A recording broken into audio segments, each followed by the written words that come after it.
So in round 2 of Axis and Allies 1914, the Austrians did knock the Italians down once again to 1 infantry, 3 artillery.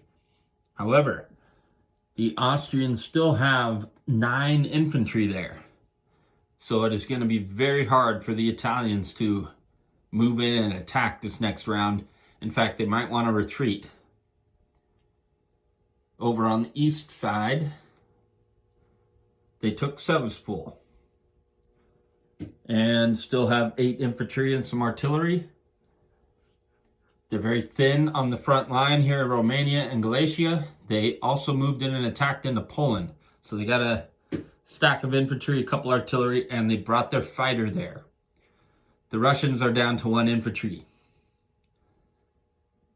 So, of course, they bought another fighter, and while this one moved to the Eastern Front, it is likely in the coming round that fighter will move into Italy, unless things get really bad over here against Russia. So the Russians here in round 2 are buying all infantry, 1 artillery.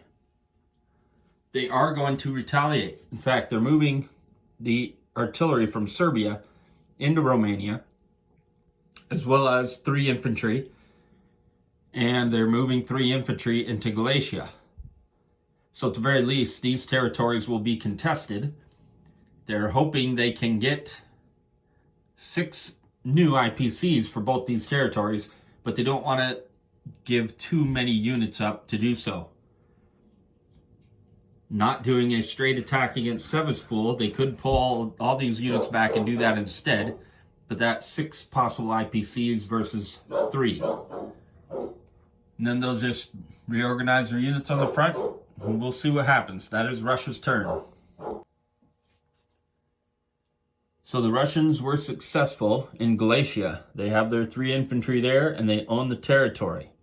In Romania, they were successful. They did lose 1 infantry in the process. Still own Serbia, and then reposition their units on the front line, keeping Ukraine strong, and pulled out of Poland. So now that is German territory. So that is the Russian turn. And by the way, we are playing with the Russian Revolution rules. The Germans now are buying 2 subs, 2 artillery, and 8 infantry. The Germans are going to walk into a couple territories down here in Africa with no artillery down here. If the Allies don't transport some in, it's just going to be a run around trying to take free spaces unless they can get a 3-to-1 battle or something, because it's not worth it 1-to-1 to attack. Even 2-to-1 is probably not worth it.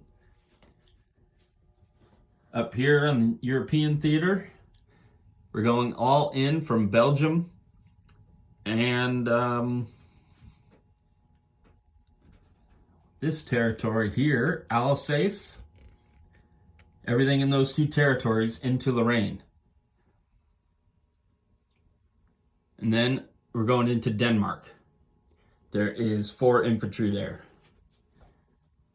We do have a fighter here that we can move up to the front, or we can try to make sure, we're going to move him here, try to make sure we get that this round.